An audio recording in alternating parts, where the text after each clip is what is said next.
Assalamualaikum warahmatullahi wabarakatuh. Selamat sore, saya ucapkan kepada Ibu Eka Fadila, SIPMA, selaku dosen pengampu dari mata kuliah Sistem Perencanaan, Pemrograman, dan Penganggaran R03. Saya Yogi Finanda dengan NPM 233515516055. Di sini saya akan menjelaskan dan membawakan materi pertemuan 11 mengenai participatory budgeting atau PB. Baik, saya langsung jelaskan saja. Participatory budgeting atau PB adalah proses pembahasan dan pengambilan keputusan yang demokratis di mana masyarakat bisa biasa atau dari sebuah kota dapat ikut menentukan pembagian alokasi dari anggaran yang berkaitan dengan kota mereka.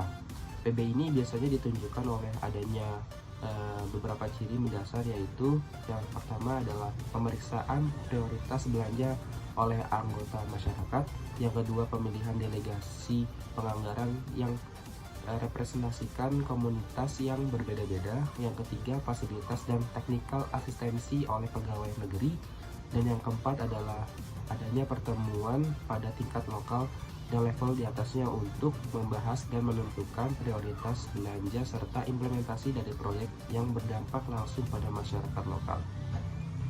Baik, setelah participatory budgeting atau PB saya jelaskan, masuk pada konsep dasar musrembang. Jadi apa sih musrembang tersebut? Musrembang atau musyawarah perencanaan pembangunan merupakan mekanisme formal dalam sistem perencanaan pembangunan nasional dan daerah yang dirancang untuk menjamin keterlibatan aktif seluruh pemangku kepentingan, khususnya masyarakat, dalam proses perumusan kebijakan pembangunan.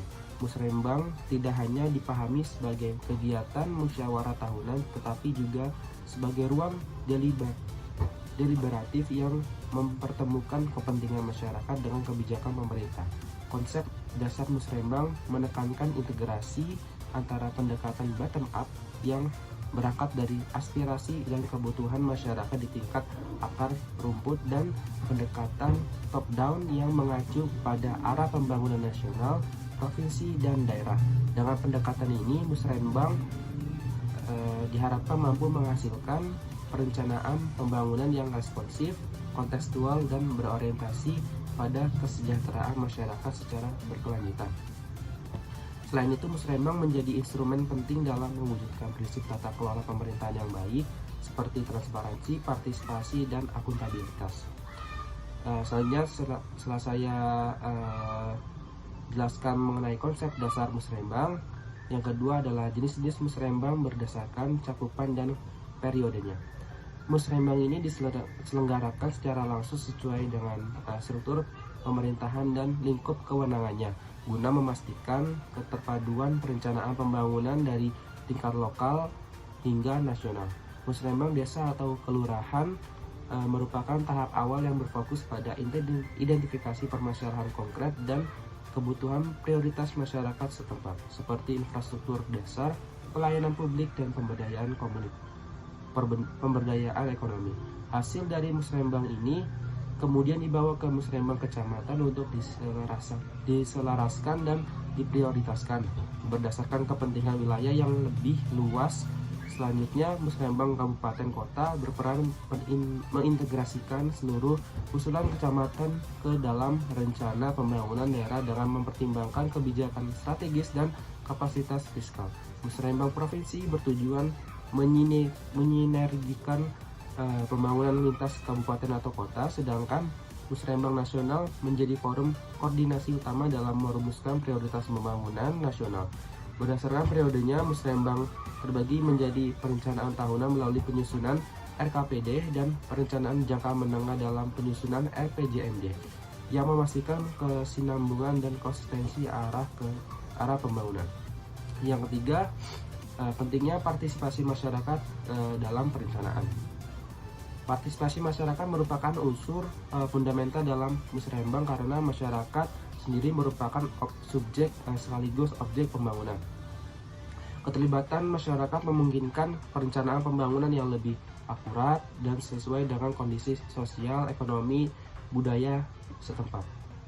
Partisipasi tidak hanya berfungsi sebagai sarana penyampaian aspirasi, tetapi juga sebagai mekanisme pengawasan sosial terhadap proses perencanaan dan pelaksanaan pembangunan.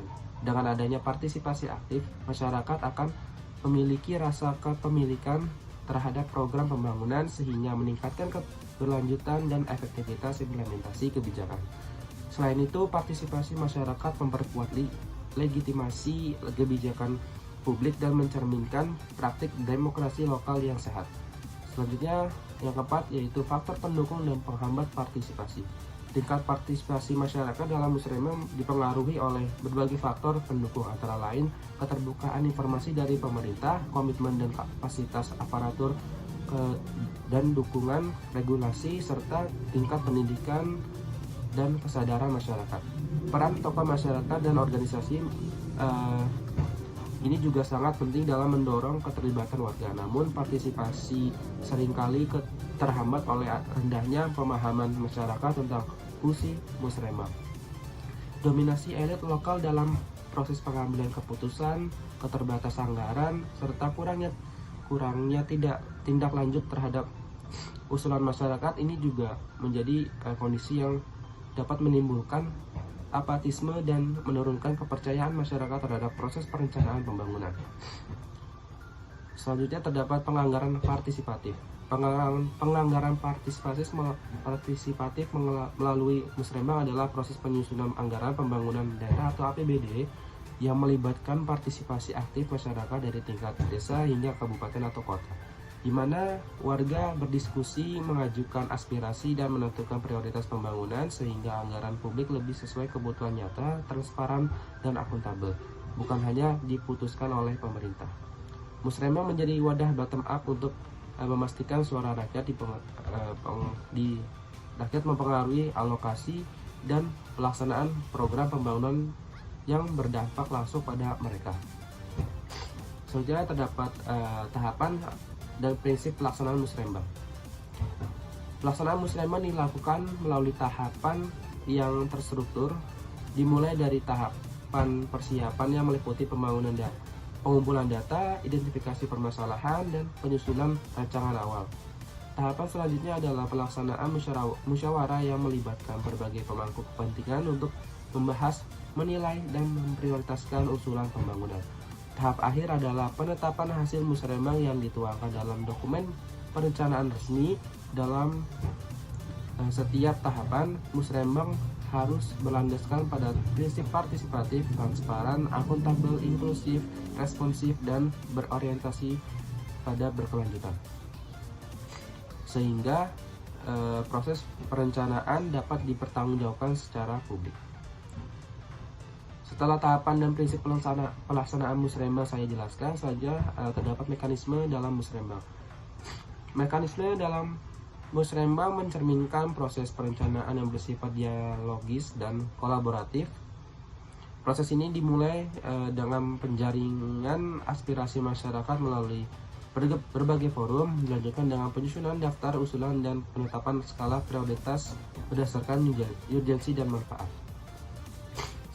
Selanjutnya terdapat manfaat musrembang dan dalam pembangunan nasional. Musrembang memberikan manfaat yang sangat signifikan dalam pembangunan nasional, terutamanya dalam meningkatkan efektivitas dan efisiensi perencanaan pembangunan. Melalui musrembang, pembangunan dapat diarahkan agar lebih tepat sasaran, berkeadilan, dan merata antar wilayah. Selain itu, musrembang memperkuat koordinasi dan sinkronisasi kebijakan antar level pemerintahan serta meningkatkan transparansi dan akuntabilitas dalam pengelolaan pembangunan. Yang terakhir adalah tantangan dan peluang implementasi musrembang. Pelaksanaan musrembang menghadapi berbagai tantangan seperti rendahnya kualitas partisipasi masyarakat, keterbatasan anggaran, serta ketidaksesuaian antara usulan masyarakat dan prioritas kebijakan pemerintah. Tantangan lainnya adalah lemahnya pengawasan dan evaluasi terhadap hasil musrembang. Namun demikian, terdapat peluang besar untuk meningkatkan kualitas musrembang melalui pemanfaatan teknologi digital, peningkatan kapasitas sumber daya manusia, serta penguatan transparansi dan akuntabilitas. Inovasi seperti e-musrembang dapat menjadi solusi untuk memperluas partisipasi masyarakat, meningkatkan efisiensi, dan memperkuat kepercayaan publik terhadap proses perencanaan pembangunan. Mungkin cukup sekian materi yang dapat saya ulas yaitu materi 11 tentang participatory budgeting.